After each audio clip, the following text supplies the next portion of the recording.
This episode is dedicated to the memory of the 1960-61 double-winning side left-back, Ron Henry. And naturally, I'm a Tottenham man, obviously. I can reflect back to being a player with and manager of some of the finest players that have ever been in the game. The place is fantastic, the tradition of this club. To be the manager of 3 cup-winning teams here, I'm so lucky, it's untrue.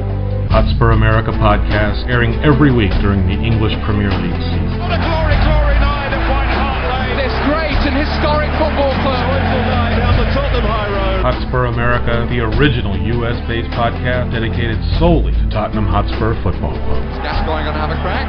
He is, you know. Oh, I say! Schoolboy's own stuff. I hate Arsenal, just hate them. Oh, what a goal! Unbelievable! Oh, this is incredible. We're the Yids in America. Dempsey's there to tap in. What a fantastic run. He scored! And it's turned home, Eric Dyer. This is your Hotspur America.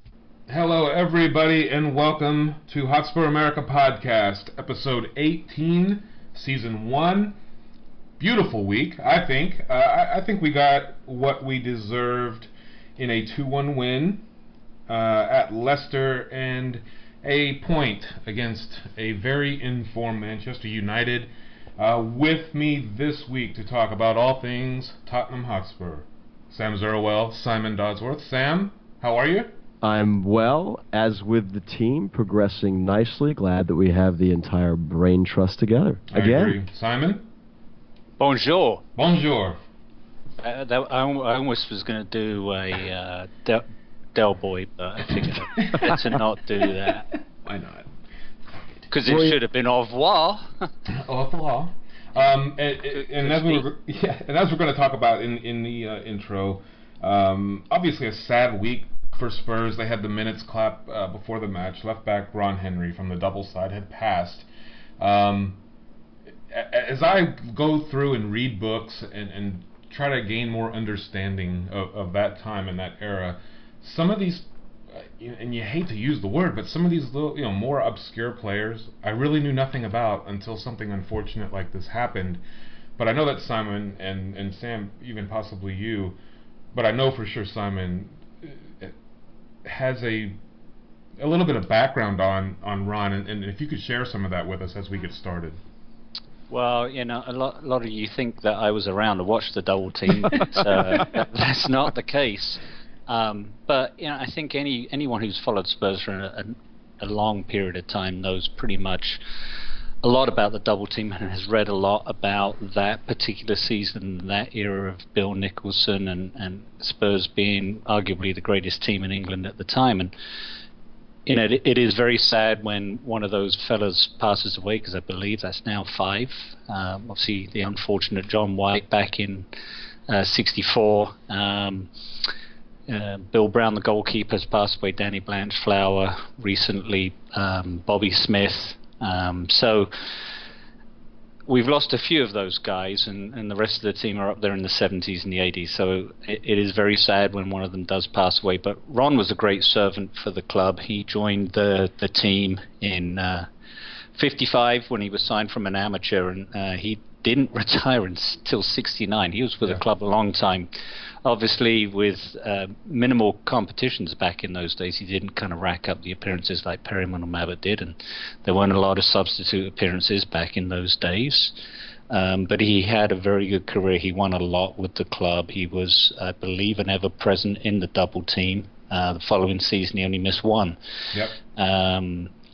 So he was very, very pivotal to that team and to that era. And then when age caught up with him, he dropped down and went into the reserves without complaint and helped groom some of the youngsters coming up, notably people like Joe Kinnear. And then he ran some of the nursery teams, even coaching his grandson Ronnie, who I believe is now with Stevenage still. So, he had an illustrious career, and he may not get the fame of someone like Bobby Smith or Blanchflower or Jonesy or Whitey, but he was there anchoring a defence that at the time was one of the best defences in the league, and Our thoughts are with his family at this time, and well done for the club recognizing him today before kickoff. So yeah, I much respect, and when you kind of look at you take the time now and you start looking at these things. The numbers that we see with some of these players from that era, and not just Spurs, but all over, Britain and whatnot, 23 years with the club. You don't hear about that. People like Ledley King or whatever that will be an ambassador and they will be with the club that long, but 23 years as a part of Tottenham Hotspur, that is just incredible to me when you think about today's footballer and not so much free agency, but the attitudes and the money and whatnot. You're never going to have that kind of loyalty, you think, and it ran rampant back then. I mean, I've heard the stories of the Perrymans and the guys of that kind of ilk and their dedication to the club. But again, when these a little bit more obscure players, maybe because of the position he played. I think you had told me against United in '65 he scored his only goal. It really is a shame that it took something like this for me to realize how kind of special that kind of a player is, and it makes me want to go individualize the 6 that are left and try to read up on them, as much as possible, so that you have that living history, so you don't have to wait for something, after they pass to learn everything that you could about that person. Yeah, I do kind of want to know, reading the obituary on the Spurs website, I want to know what that match was, his last one in March 1977, because I think he would have been 43 then. And that's just, the fitness levels of players back in the 60s and 70s was nothing compared to the sports science available to the players today. So I'd have been just curious. If anyone out there can tell us what was Ron Henry's last game in March 1977, we'd love to know that. Yeah, that is good. In the week that was, Leicester 2-1. And, Kane and Eriksson with the goals. It seems like the same guys are really stepping up. And then we had the 0-0 draw. And as I kind of look back at the week, I was thinking to myself, the man of the match, or the man of the week, if you will, may as well be the upright on the goalpost. 3 times that thing saved us. Leicester could have been disastrous. And United again today, because of a deflection, Lloris was caught flat-footed and it hit the left upright, and we were saved by that.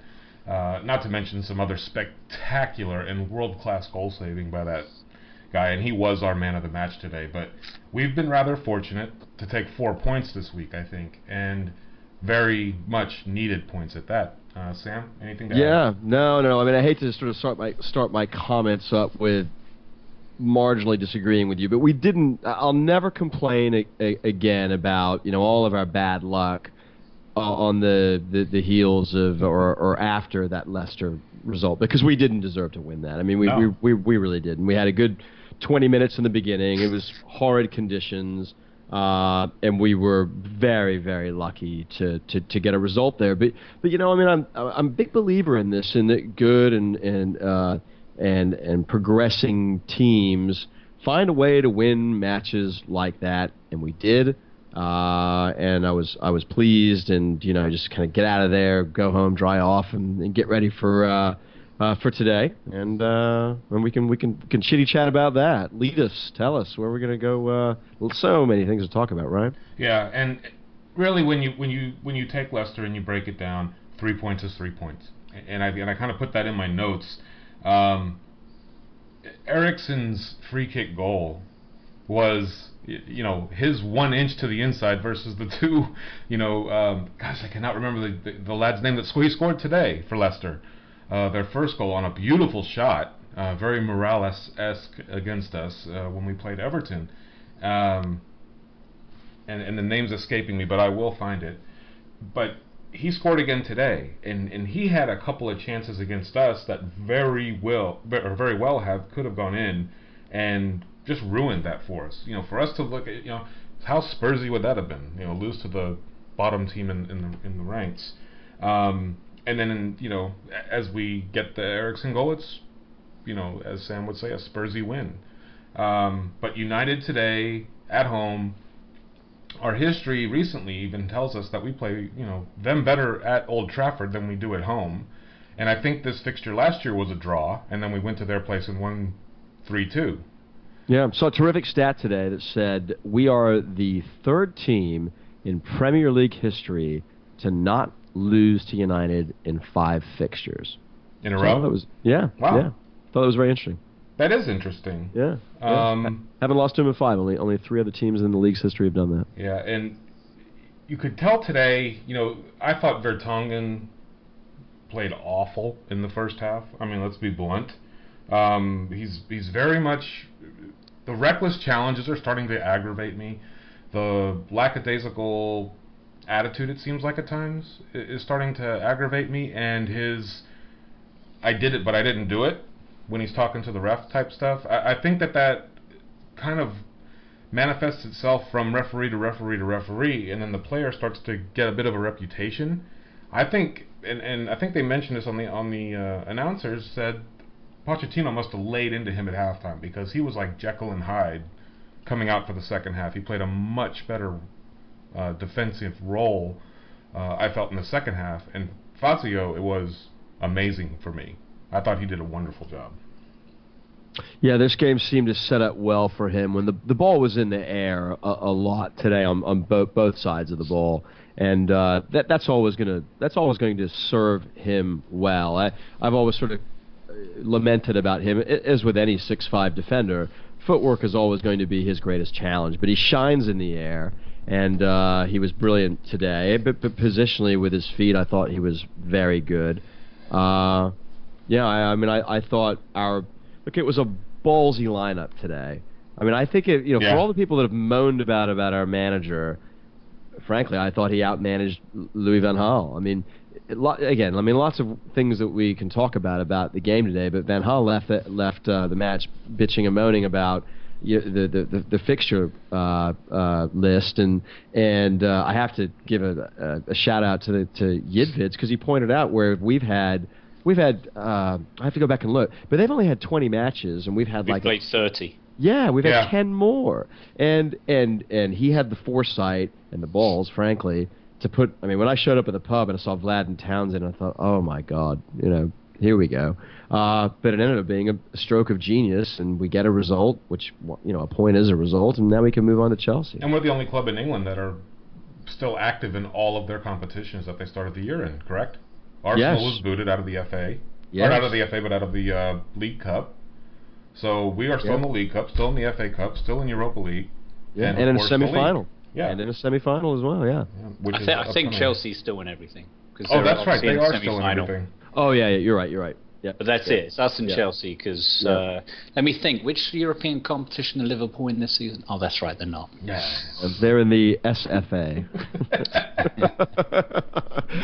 They can win that one every year. Yeah. So, we kind of look back at United, and I look at it as, I think going into it, nobody was really all that confident.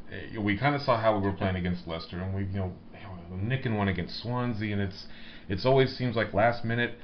You still look at the team and you see glimpses of what it is that Pochettino is trying to do.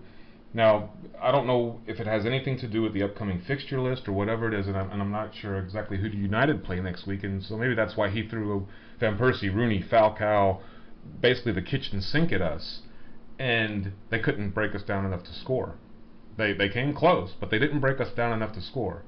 So now he's got to go into a Thursday game, trying to figure out who he's going to play, or if all of these people are going to be available. And if you look at Falcao, I think he got shot about 16 times in the match. Yeah. Rolling on the ground, holding his face not every other impressed time. with him at all today. Not one bit. No. And as Simon would say, what a twat. I mean, he really was. It was just disturbing how...